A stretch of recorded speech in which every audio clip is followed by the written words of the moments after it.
Hey guys, here is the in-depth review on American Gods. I'm really excited to bring it to you guys. I had so many thoughts about this. I know I rambled a little bit on the spoiler-free review, the should you read. I'll link it above me. So hopefully you understand this will be spoiler-filled. American Gods is a story by Neil Gaiman. The story runs around a main character of Shadow. Whole book is really based upon him. He's kind of standing in the middle of the cyclone that is this craziness. Other main characters you're going to see, you have Odin, who, we find out his name originally is Mr. Wednesday. Kind of find out he came over years and years ago when America was first settled. We have Chernobog, who is a Russian dualist god. Chernobog is more the evil side, and then his brother Anabog and so one's the dark, one's the light, and they used to sacrifice to him by hitting people in the head with a hammer. That's very significant. Shadow actually challenges him to a game of checkers, where if he wins, he will then go with them to accomplish their task. And if he loses, he'll have to get hit in the head with a sledgehammer. He wins one game, loses the other. So he has to get hit in the head with a hammer at the end of the story after they accomplish the mission. Also, we're going to see Mr. Nancy, who is a Jamaican god, kind of came over from Africa and had his roots there, but was more deeply needed with the slaves on the plantations. So you meet Chernobog's sisters, and you have the Morning, who opens the gate and lets their father, the sun, out. And then you have the other sister who closes the gate as the father comes back in, and then the final sister, who is the Moon, who is the evening. Shadow has a great conversation with her as we come through, and I'll talk about that in a minute. The new gods, you have technology, you have computers, they even speak about railroad at one point as gods, who have then since fallen off. Hey guys, wanted to show you real quick. Got a couple people joining the book club, and I'm really excited to get that to you guys. We have the comment section here, and we also have a live chat in case there's a couple people in and wanted to talk about something. Got a couple votes for Leviathan Wakes, one for the Blade itself, and I'm really excited. January 6th, we are going to start our first book. So if you want to join the club, please follow the link in the description, and we will set that up. I talked about in the Should You Read, which I linked earlier, about how I believe we're made to worship. Humans in their nature is made to worship. Why would we create gods if that was not who we are? Kind of the purpose we serve in the world. And it's interesting to see how Neil Gaiman really brings through the idea of what we worship, what we hold as important in our lives. And I think that is really the big takeaway here. The idea of America has taken all these things and created something new. We have taken government of old and smashed it together and made something new. What I think is the best government there is. I mean, it's crumbling at the moment, but we still created something marvelous. We created an idea where all religions could come together, and we kind of smashed them together. And we have this weird amalgamism of, especially this time of year, where you have people calling it Christmaka, where they put Hanukkah and Christmas together, and you have I don't know the Islamic holidays, but and then we have Kwanzaa, which was created. It was never really founded on a religion, if I'm thinking about it right. And so we have these celebrations, and you think of the old way that the pagan gods had their thing, and then the Christians smashed into them, and so it's been a ever moving westward smashing, I guess, as you get to America, to where everything has just kind of come and become so amazing and so great. You can go, I grew up in South Florida, and it's a totally different world. We grew up and we were Americans and Cubans, and we all kind of lived together and drank Cuban coffee and had Cuban snacks, and very American. And most of the Cubans that they had come over because they were running for Fidel Castro, they spoke only English in their house, and a lot of those second generation kids don't even speak Spanish because they're like, no, we're Americans now. My mom and dad said that's not who we are anymore. We used to be Cubans, now we're Cuban Americans. We're proud of our heritage, but we are now Americans. And so for me, I think growing up in that environment where it was so heavy, where when we get here, we become Americans. And maybe that's a South Florida thing. Maybe I've heard it's not even that way that way much anymore. I haven't been down there since about 2000. I think that's the heart of who I believe I am. And as we followed Shadow, it really showed me. I mean, I went to 13 different schools as a kid. My mom has to be part gypsy somehow. Like, she got up and moved. I mean, my biological father was a very abusive man, and I know there were times that we ran from him. But I remember just the moving. And I remember, I'd go to a new school and I'd make new friends, and they'd be good, fast friends. And then I'd never see them again. And then I'd go and we'd move and we'd do something else. And I remember living at one house for like 3 years and thinking it was the longest I've ever been anywhere. And it's been great. And that kind of felt the way that Shadow had moved through his life. His mom was an interpreter, and they'd moved all over Europe, and he, had all these interesting situations, and finally came back to America and moved around in America a lot. It's neat to really see how, maybe for me, I connected with the story so much because I saw so much of me in Shadow. Shadow got in trouble for stealing something. When I was a kid, I got in trouble for stealing. Thank goodness I got that out of my system. Is this the greatest book ever told? Is this the greatest story ever told? No, probably not. Didn't love the ending, but I connected with it on such a spiritual level that I was just dazzled by this book. It gave me a joy in reading that I remember from being a kid. And I remember I listened to it and I read it, and at one point I lost this book in a suitcase. I don't know if I said this already, but I'd taken it while traveling. I think when we went to London, I had put it in my suitcase, and when we got back, I unloaded all the clothes, and for some reason I forgot about this, and I set it back in the closet where it goes. And then finally, when I got the Libby service and I saw the audiobook, I was like, here we go. And then I found it in the suitcase right before I filmed this video because I couldn't find it until today. If you're already here, you've probably read the book and you probably feel the same way I do. Please let me know in the comments if there's a difference in our opinion that you've felt, because I am genuinely in love with this book. It's definitely on the list of things that I'm going to reread, and it's definitely on the list of books that I'm going to recommend to others. I don't think the themes of other gods in any way would make a Christian not want to read it. And as a Christian, I felt totally fine reading this book. I felt it had an amount of respect for every religion that comes from somebody who cares. And I love that. A lot of times you'll see where it's, especially science fiction's bad about it, even though I love science fiction, where they just basically go, nope, Christians are stupid. And in this one, it never felt that way, and it brought me into the story more. So, rambling too much about how I felt. Let's go into scenes in the book that I thought were cool and really were awesome. So, as Shadow's getting out of prison, kind of mentioned this before, we find out his wife died. So, you go in, and all of a sudden, he's on this plane, and the guy's like, thought you're going to be late. This is Mr. Wednesday. And you immediately know right away that, I mean, I guess I kind of had a spoiler or two, and you know right away that this guy is different. He knew something. And then when he gets off the plane to get away from this guy, because he's weird, and he's offered him a job, he's like, hey man, I got a job for you. He's like, I'm trying to get home to my dead wife. He's like, yeah, whatever, she can't help you anymore. I have a job for you. And then he gets to the bar where he's going to try to get a burger, and all of a sudden the dude's next to him peeing. You walk it. Talk about a weird feeling, all right? If you've ever had somebody come up on you while you're at the stall doing your thing, and then all of a sudden there's another person next to you, man, it is such a weird feeling.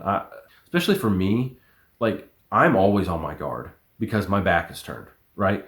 And so you're facing the wall, or, your thing, and all of a sudden you don't hear somebody come in, or it's like that weird, like, I'm not looking at you, you could hurt me. And so for him to all of a sudden show up, that had to be off-putting for Shadow. And then he goes in the fight with Mad Sweeney. And I love the way that Shadow was doing coin tricks and maneuvering coins. And that's a wonderful thing to really bring a sense of this character has some depth. And I think a lot of times we just assume that characters have depth. But a lot of time, he even spoke on how Shadow wanted to learn to be a coin artist. And he's like, I don't have the personality to be a magician, but I'd love to learn these coin tricks. And so when Mad Sweeney's pulling coins out of the air, and he's like, I'm getting them from the Horde, he's like, you got to teach me this trick. He's pulled into the scenario. And then he's like, oh, we have to seal it with mead. And you're like, whoa, man, what's going on here? This is crazy. This is intense. And then he gets in the fight with Mad Sweeney, and you tell. I love how they do they do the trope. We're like, oh, leprechauns are supposed to be short, but Mad Sweeney's like 7 foot tall. You know, that was cool. And the guy that they've got him to play in the, I haven't seen the show, but I've seen a preview. And the guy that plays Mad Sweeney in the show, the guy from Orange is the New Black, he looks, I mean, he is the perception of Mad Sweeney to me. Like this crazy guy that's like, come on, you want to go? I'm going to fight you. Man, I know my beard looks really Irish, but my accent is not. That was pretty Australian, I think. So we get back to town, and he's got the gold coin from Mad Sweeney. Could you imagine not only learning your wife died, you've been in prison for years, and she'd been cheating on you with your best friend, and they died in the act of cheating on you while driving down the road? Imagine a house of cards was his world. Not only was it knocked down, it was kicked, it was doused with lighter fluid, set on fire, peed and pooped on, and then thrown in the dump. Everything that was Shadow up to that point was demolished. From the outside, from our perspective, you look at it and you go, this probably was orchestrated. I think Wednesday does at some point say, I wish I didn't have to do that to you. I mean, his whole life was just dismantled. And then Shadow meets the new god as he's going back to his hotel to meet Mr. Wednesday because he's decided he'll take the job. It gives you an idea of how the new gods are not mature. How the new gods have power, but are not in any way mature. And it really makes a lot of sense when you find out later that Loki has been manipulating these new gods because they just they're not good at being conned. They don't understand the long con. And I think, when we meet Sweeney and he talks about how Wednesday is a great con artist. Personal backstory, my biological father was a con artist. He would take pictures and he'd get these people to pay him a ridiculous amount of money, and he'd take pictures of people's weddings. He would take pictures of, at one point he was working for a day cruise, and he would take pictures of that day cruise, and he would get paid a ton of money, and then he'd move. And at one point we were in Virginia, at one point we were in New York. Finally, my mom wised up to this psychopath that spawned me, and she left. She's like, this guy's bad news, man. I got to get out of here. 2 kids later, and she just... But personal backstory. So the idea of Wednesday being a con man and leading him through, the last time I had any real connection with my father was 10. I couldn't imagine what it would be like. He's dead now, but I couldn't imagine meeting that con man again in my adulthood and just seeing through all the lies and seeing through all the things that I thought. And so, man, I was so connected with this book. I was so connected with just how the idea of, I talked about in the other video, of how my fantasy had always just been to drive. And I did it one time. I drove and drove and drove for 3 hours. And I still look back on it and I go, this is what I wanted to do. And yet anger drove me to it. But why didn't I keep going? What could I have discovered about myself in Minnesota? What could I have found out in Idaho? What could I have wondered on in Oregon? What could I have figured out in New Mexico? These places that I have not been to, but, and I have a desire to travel and to move. And I tell my wife all the time, we've been here in this house since 2013. It's the longest I've ever lived anywhere in my entire life. And so Shadow moving and not feeling rooted to anything, man, it just, I came home a couple times listening to this in the car on the drive home, and I just thought, hey, I think it's time to move. And then my wife very quickly said, no, it's not. You're being who you are. So as we start to move with Shadow and Wednesday, and they go to the carousel, and he really learns who they all are. He meets the gods. He hears, dude, the Tiger Balls story was hilarious when Mr. Nancy went through his whole story about how he got these big Balls. I love that part of the book. I mean, anytime that you can really go into a good ball swap story, marvelous, marvelous. And the interludes with Coming to America and the how they brought their belief with them and how that belief slowly started to fade, and just the beauty of it. At one point when Shadow's captured, and I didn't even talk about his wife coming back from the dead, but at one point when Shadow's captured, they have the secret agents, and they say, well, yeah, they're just here because everybody believes they're here, right? It's like the idea of, well, the man exists. Well, the man exists because we believe the man exists, and is that great play on our belief and our belief that this exists, right? So there were conspiracies that we had brought to life. And oh man, like this book is marvelous.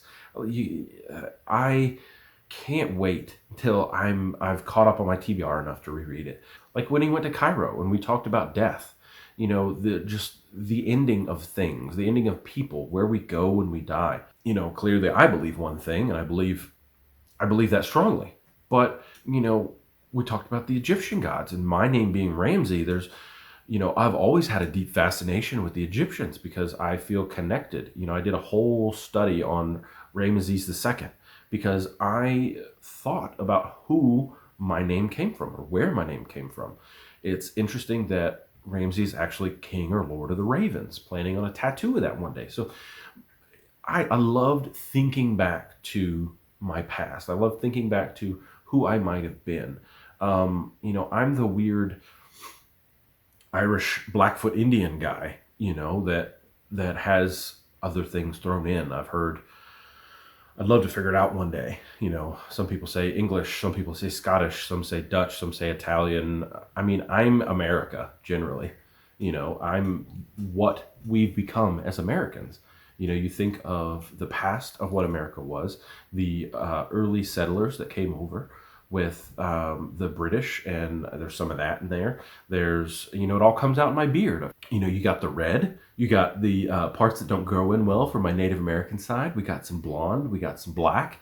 I mean, black headed up top, red bearded down below. I get all kinds of questions about it. And I just go, yeah, I'm an American. So the thing that really got me going was when Shadow was on the World Tree and he did the vigil for who we find out that Wednesday is his father. And it's very neat to see his thought process as he's on this World Tree dying. And, this is where Neil Gaiman wanted to put the idea of Jesus in. You kind of get it in the very, very end where he added that to it, where when Jesus meets Shadow. And I think it's really neat to go and question the end. I would never want anybody to go into a situation and think, I know all the answers already. I know everything that I need to know. We are in a constant state of learning. And I think this book is such a great practice of that. I loved it so much. I loved the theology of it. I love the way that they delved into the ideas of this book. And I know I rambled a lot. I didn't write anything down on this one because I really just wanted it to be raw. I wanted to really give you an idea of where I thought this came from. And I'm so excited to come back to it because I know this second time around, it's going to be so fun to see it and see the things that I missed or to see the things leading into. That's the beauty of rereading, where you go back and you go, oh, well, I know exactly where they're going in the end and where we're trying to be. It's not a spoiler anymore. It's remembering. It's more of knowing what where you're going so you can enjoy the journey more. You're not looking dead down the road, but you're getting to enjoy the scenery as you go, right? And so that's the beauty of a reread, and I can't wait to do it on this one. I know I rambled on too long. If you can, check out Bookie Club. They've been great to me so far. Social media will all be linked down below. And if you subscribe to my YouTube channel, you're going to get these weird, awesome ramblings twice a week. I do videos on Wednesdays and Sundays, and I'd love to see you guys again. Thanks. Bye.